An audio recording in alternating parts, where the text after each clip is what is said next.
Little K Girl berkisah tentang seorang gadis SMA yang keberadaannya tampak normal dan pendiam untuk menutupi identitas aslinya. Dengan masa lalu yang pilu, gadis ini adalah seorang pembunuh profesional. Mengambil jalan gelap untuk membalaskan dendam kematian ibunya dan mengungkap misteri tentang ayah kandung yang membuangnya. Serial ini hanya terdiri dari 3 episode. Serial ini menyajikan adegan action yang memicu adrenalin, seru, dan brutal.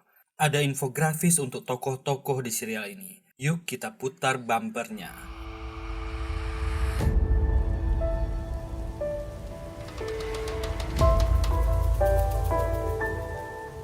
SMA Negeri Haikdong. Seorang murid wanita dan 3 murid pria dimarahi karena berkelahi di sekolah. Murid wanita yang bernama Chayon Jin menyela, "Ini wajah cantiknya." Ketiga cowok inilah yang duluan mengejeknya. Tapi yang anehnya, ketiga cowok berbaju taekwondo ini babak belur dipukuli Yeonjin. Yeonjin adalah anak pemilik restoran ikan di pasar. Ketiga orang ini benar-benar mengoloknya dan mengatakan dia bau. Gadis ini bukan gadis biasa. Jika dia dibully, dia akan melawan. Tapi salah satu guru senior malah membela ketiga murid cowok ini dan menyuruh Yeonjin meminta maaf. Yeonjin tentu saja tak terima dan melawan. Dia yang dibully tapi dia yang disalahkan. Tak satu pun guru-guru di sana yang membela. Yeonjin sangat sedih sekaligus marah, lalu menghajar kembali ketiga orang ini. Si guru ini mengancam, jika dia pergi tanpa hukuman hari ini, dia akan dikeluarkan. Yeonjin yang sudah sangat emosi melawan kembali, melemparkan seragam sekolahnya. Mereka tak pernah menganggapnya siswa, lalu pergi dari sana. Di sebuah lab Thailand ilegal, 2 orang ilmuwan meneliti sesuatu di dalam tabung, dan seorang wanita yang berteriak kesakitan di tempat tidur. Inilah kedai makanan ikan milik Ibu Yeonjin. Wanita ini bernama Jang In Suk, dan pria ini adalah seorang paman nelayan pemasok ikan, Yo Sung Ho. In Suk kaget melihat anaknya jam segini sudah pulang sekolah. Memarahinya, pasti dia berkelahi di sekolah lagi. Yeonjin hanya diam lalu masuk ke kamarnya. Yeonjin adalah anak yang dibesarkan tanpa ayah. Kepribadiannya sangat keras dan suka memberontak, tapi dia sangat sayang kepada ibunya. Yeonjin sejak kecil sudah dipaksa belajar bela diri oleh ibunya. Kata ibunya untuk pertahanan diri.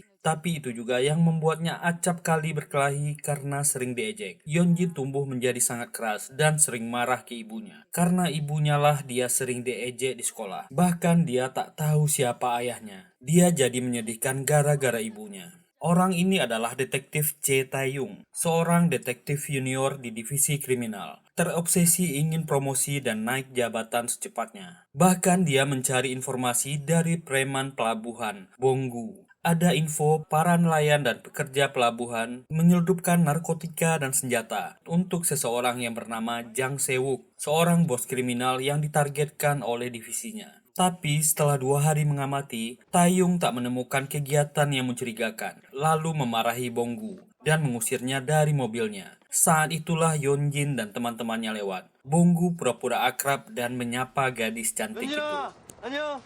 Taeyong pun melanjutkan pengamatannya dan tidur di mobil. Yeonjin dan teman-teman pelabuhannya sering nongkrong di dermaga. Teman-teman masa kecilnya ini sangat peduli dengannya. Walaupun mereka preman kambuhan, tapi mereka tetap berteman akrab. Temannya yang bernama Sungwon menyiapkan kejutan untuknya, memberikan kado ulang tahun. Yeonjin sangat gembira menerima hadiah ini. Namanya juga pemuda setempat. Sungwon dan teman-temannya tentu merasa jagoan. Melihat pekerja-pekerja dari Thailand ini, mereka menghampirinya. Yeonjin menyuruh teman-temannya berhenti. Tapi Sungwon dan teman-teman yang lagi naik adrenalinnya malah membuli para pekerja Thailand ini. Yang tak mereka duga, orang-orang ini melawan balik. Perkelahian massal terjadi.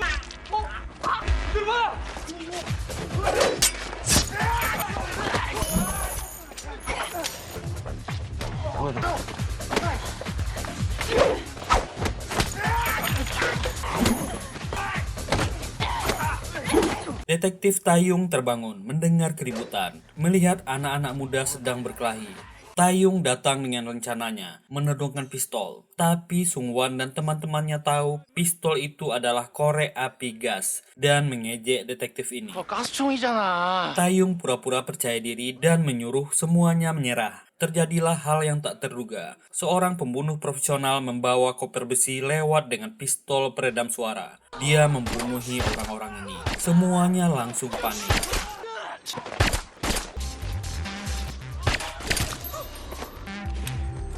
Yeonjin dan Sungwon bersembunyi, bahkan detektif Taeyong tak berani keluar. Dia segera menelpon satuannya untuk meminta bantuan. Yeonjin panik dan menangis. Dia tak menyangka hal mengerikan ini terjadi. Si pembunuh seperti mencari sesuatu di balik tumpukan barang-barang selundupan ini. Dia menemukan sebuah tabung aluminium dengan cairan kuning di dalamnya dan mendengar suara. Ternyata itu Sungwon yang ketakutan. Orang ini akan menembak. Saat itulah Yeonjin bergerak nekat. Mengambil tabung itu, Sungwon menyerang pembunuh ini. Mereka beruntung dan menewaskan orang ini. Barulah Taeyong berani keluar, melihat mayat di mana-mana. Yeonjin dan Sungwon gemetaran, semua teman-temannya mati. Yeonjin menenangkan Sungwon, menyuruhnya pulang, jangan berani keluar dan beritahu siapa-siapa tentang kejadian hari ini. Dia pun membuang tabung yang dipegang Sungwon di lorong itu. Yeonjin pulang ke rumah. Ibunya sudah tertidur menunggunya. Yeonjin gemetaran dan ketakutan. Ini pengalaman yang mengerikan. Para petugas dan tim forensik datang ke lokasi. Taeyong dengan sigap menceritakan kepada Komandan Kim apa yang terjadi. Dan dia yakin Jang Se-wook ada di belakang semua ini. Mendengar itu, Komandan Kim segera mengusirnya pulang. Memberinya cuti. Ini bukanlah kasus yang bisa ditangani pemula sepertinya. Kasus ini akan diserahkan ke divisi kriminal khusus. Se-wook adalah gembong besar. Dia bukan penjahat biasa. Tentunya Taeyong tak terima, memohon dia agar dilibatkan di kasus ini. Menangkap preman jalanan saja dia belum bisa, malah mau ikut di kasus berat seperti ini. Dengan emosi, Komandan Kim mengusirnya. Taeyong masih tak terima. Dia ingat Bongu menyapa gadis yang bernama Yeonji. Dia tak ada di daftar korban. Dia akan memulai penyelidikan di kasus ini. Yeonjin menelpon Sungwon. Mereka sangat ketakutan, takut akan dikejar lagi oleh penjahat yang lain. Yeonjin memutuskan mereka akan melapor ke kantor polisi, menyuruh Sungwon menunggunya di kantor polisi. Mau tak mau mereka akan melaporkan apa yang mereka tahu. Tengah malam itu Yeonjin keluar rumah. Sesampai di kantor polisi, dia mencari Sungwon yang belum datang. Dia melihat temannya tertidur di kursi, tapi Sungwon sudah meninggal tertembak. Yeonjin ketakutan, dan teleponnya berbunyi. Itu dari ibunya. Ketika diangkat, suara pria yang menyuruhnya membawa tabung aluminium yang ditemukannya di pelabuhan Haekdong. Jika dia tak pulang sekarang, ibunya akan mati. Dia berteriak, tapi tak ada jawaban. Taeyong menemui Bongu dan menanyakan kepada preman ini di mana alamat Yeonjin. Insuk sudah dibawa oleh gerombolan orang-orang berwajah seram ini. Para gangster ini menyeret Insuk yang berteriak-teriak. Saat itulah nelayan Sungho datang. Pria ini kaget melihat Insuk dibawa oleh para gangster ini. Para gangster ini mendorong Sungho. Ini bukan urusannya. Tapi yang tak terduga, Sungho bukanlah nelayan biasa. Dia ternyata ahli yang terampil.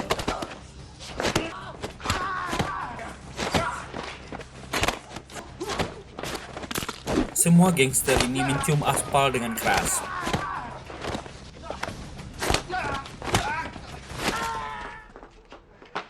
Sungho mengambil kartu nama para gangster ini dan menyeret Insuk dari sana. Tapi wanita ini malah mencemaskan anaknya. Para gangster ini menyebut-nyebut nama anaknya. Dia tak mau pergi dari sana. Dan Sungho membuat wanita ini pingsan. Yeonjin kembali ke lorong tadi mencari tabung aluminium dan dia menemukannya. Sementara Taeyong sudah sampai di kedai milik ibu Yeonjin. Keadaannya berantakan. Yeonjin datang, menangis melihat keadaan rumahnya yang hancur lebur. Dia menemukan brosur dengan pisau di atasnya. Yeonjin yakin pasti kesinilah ibunya dibawa. Taeyong segera menangkapnya, mengira gadis ini satu komplotan dengan penjahat di dermaga. Kenapa hanya dia yang masih hidup? Dia pasti anak buah Jang Se-wook. Yeonjin tak mengerti apa yang dibicarakan polisi ini. Dia memohon, dia ingin menyelamatkan ibunya. Karena polisi ini tak peduli, Yeonjin membuat gerakan, lalu memborgol Taeyong. Payah nih si detektif Taeyong, dikelabui remaja putri. Dia sangat emosi telah dibodohi, dan terpaksa menelpon tukang kunci. 예, 거기 열쇠집이죠? Sungho membawa Insuk yang pingsan dengan mobilnya. Di atap gedung Hansan Group, wanita yang bernama Jin melapor kepada ketua Kwon. CEO Hansan Group. Barang mereka telah hilang di pelabuhan Haekdong. Dan Jin Yong menyebutkan, barang itu sangat kebetulan didapatkan oleh putri Cha In-suk. Nama itu familiar, dan nama Yo Sung-ho, si nelayan juga disebut. Kedua orang ini ternyata masih di Korea. Kenapa kedua orang ini mengenal ibu Yeonjin, pemilik warung ikan biasa dan si paman nelayan? Wanita ini berjanji akan mengurusnya. Song-ho sampai di tempat persembunyiannya, membaringkan In-suk yang pingsan. Kedua orang ini sepertinya bukan teman. Mereka memiliki latar belakang yang luar biasa di masa lalu. In-suk tiba-tiba sadar dan ingin berlari keluar. Dia ingin menemukan anaknya. Dengan marah, Song-ho membentaknya. Orang dari masa lalu telah muncul, mengirim orang untuk menculiknya. Dari kartu nama yang ditemukannya memang orang itu. In-suk makin cemas, anaknya pasti dalam bahaya. Song-ho berjanji, dia akan membawa Yeonjin kembali. Orang ini adalah Jang Se-wook, gembong kriminal penyelundupan senjata di Korea. Dia menerima telepon dari Min Yong. Ketua Kwon memintanya untuk mendapatkan barang itu kembali dengan cara apapun juga. Foto Yeonjin dikirimkan kepadanya. Dia memberikan data ke 3 orang pengawal pribadinya. Gadis ini harus mereka dapatkan. Dia kedatangan tamu, pemasok senjata dari Thailand. Orang-orang ini protes. Mereka sudah membayar uang perlindungan yang mahal kepadanya. Tapi 6 orang anak buahnya tewas di pelabuhan Haekdong. Dengan dingin, Se-wook menghitung lagi. Akan ada 9 orang yang tewas hari ini. Ketiga anak buahnya menghabisi orang-orang ini. Se-wook adalah tangan kiri ketua Kwon untuk dunia gelap. Semua urusan kotornya dia yang akan mengurusnya. Kita akan kembali ke 17 tahun yang lewat. Orang ini adalah Song-ho. Dia adalah komandan tentara bayaran. Di fasilitas rahasia ini, dia memasuki ruangan. Ternyata itu adalah ketua Kwon di masa lalu. Dan ada Myung yang masih menjadi tentara bayaran bawahan Sung-ho. Sung-ho protes, kenapa penelitian itu dilakukan ke anak In-suk. Tapi orang ini malah marah. Ternyata Yeonjin adalah putri dari orang tua ini. Dan balik memarahi Sung-ho. Ini tak ada urusan dengannya, itu adalah anaknya. Malah dia akan segera dipindahkan ke Cina, mengurus cabang di sana. Song-ho keluar dari ruangan itu. Dengan marah, Myung mengejarnya. Dia protes kepada komandannya. Kenapa dia mengurus masalah ini? Song-ho menyuruhnya untuk segera berhenti dari fasilitas ini. Dia tak akan bisa menjaganya lagi. Myung protes, kenapa dia terlalu peduli kepada Cha In-suk. Semua tentara bayaran di bawahnya setia kepadanya. Tapi gara-gara wanita itu, dia malah ingin membuang bawahannya. Sung-ho menjawab, gadis itu istimewa. 네가 말하는 극한 여자에게 내 인생을 걸겠어. Sung-ho menyiapkan senjatanya dan membawa In-suk serta anaknya. Dia akan keluar dari fasilitas rahasia ini. Tak diizinkan pergi, Sung-ho menghajar orang-orang ini.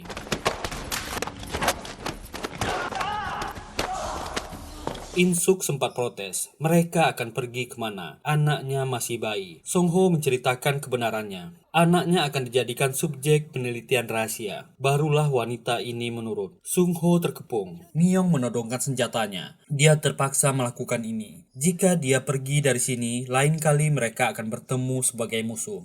Tapi Sung-ho tak peduli dan menembakkan senjatanya.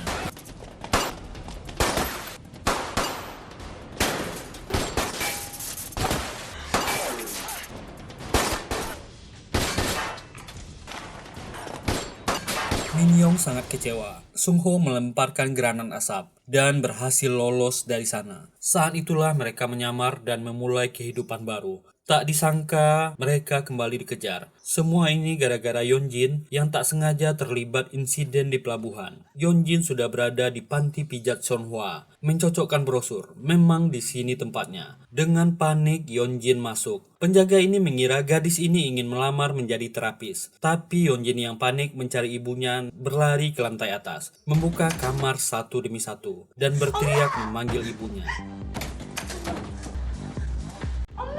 Orang ini adalah pimpinan di panti pijat ini, sedang memarahi para terapisnya. Banyak pelanggan yang protes akhir-akhir ini. Yeonjin naik ke lantai atas. Orang ini mengira Yeonjin ingin bekerja di sini, menyuruhnya pergi. Datanglah nanti setelah tamat SMA. Yeonjin bertanya di mana ibunya, tapi orang ini tak mengerti apa maksudnya. Barulah setelah Yeonjin memberikan tabung aluminiumnya, orang ini diam. Panti pijat ini adalah kepunyaan ketua Sowuk. Dia telah mendengar instruksi bahwa bosnya mencari tabung aluminium. Dia segera berakting seakan-akan ibu Yeonjin memang di sini, lalu menyuruhnya menunggu. Tapi Yeonjin tak mau dibodohi. Mengeluarkan rantainya, dia ingin ibunya sekarang. Orang ini melawannya.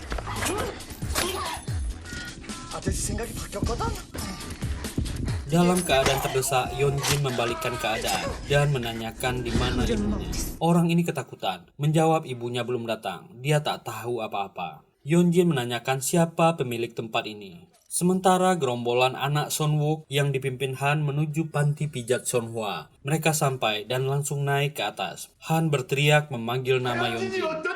Yeonjin segera membawa tabung itu dan melarikan diri dari sana.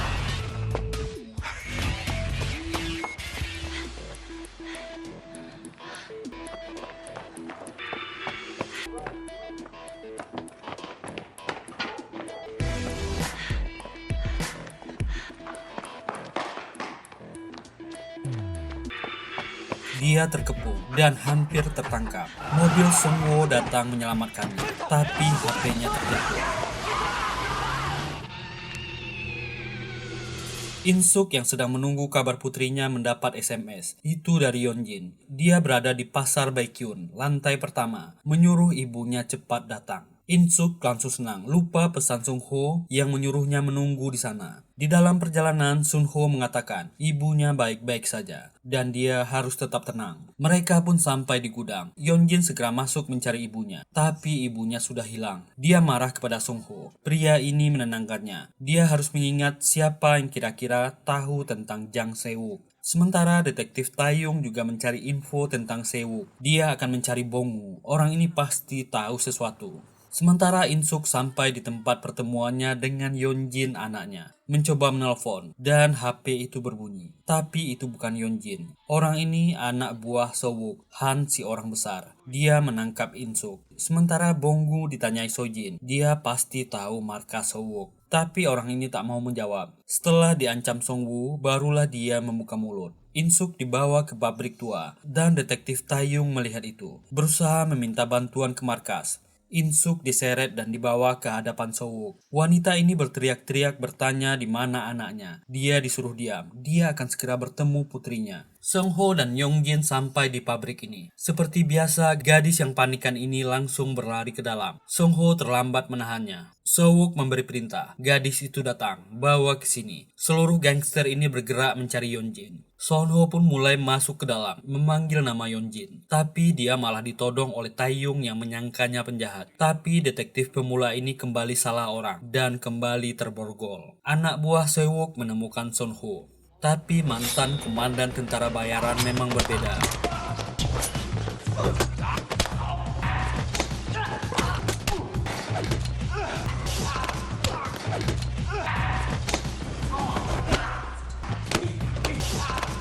Orang-orang ini bukan lawannya. Taeyong tak sengaja menjatuhkan kunci borgolnya. Memang parah ini orang. Han pun muncul, mencari di area pabrik itu. Melihat kedua anak buahnya dijatuhkan. Itu adalah Yeonjin. Dia senang, tak perlu repot-repot lagi mencari gadis ini. Yeonjin yang terlalu emosi meminta kembalikan ibunya.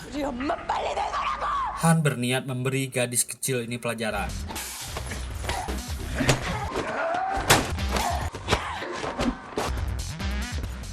Yeonjin melawan sekuat tenaga, tapi orang ini tak roboh-roboh. Dia dihajar habis-habisan. Orang ini memang dasarnya psikopat. Dia berniat akan membunuh Yeonjin. Saat itulah Songho datang dan menghajarnya. Yeonjin segera naik ke lantai atas mencari ibunya. Han baru bertemu lawan. Songho mengalahkan orang ini dengan brutal.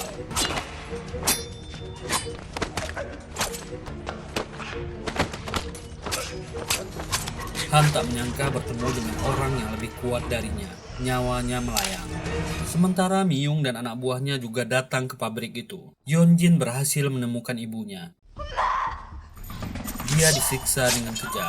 Sowuk meminta barangnya. Tabung aluminium itu berpindah tangan. Insuk dilepaskan, menyangka dia bisa pergi dan membawa anaknya pulang. Tapi mereka salah. Mereka tak akan pernah dilepaskan. Ibu ini menarik anaknya pulang. Saat itulah Sowok membunuh Insuk. Yeonjin panik. Ibunya yang dicari susah payah meninggal di hadapannya.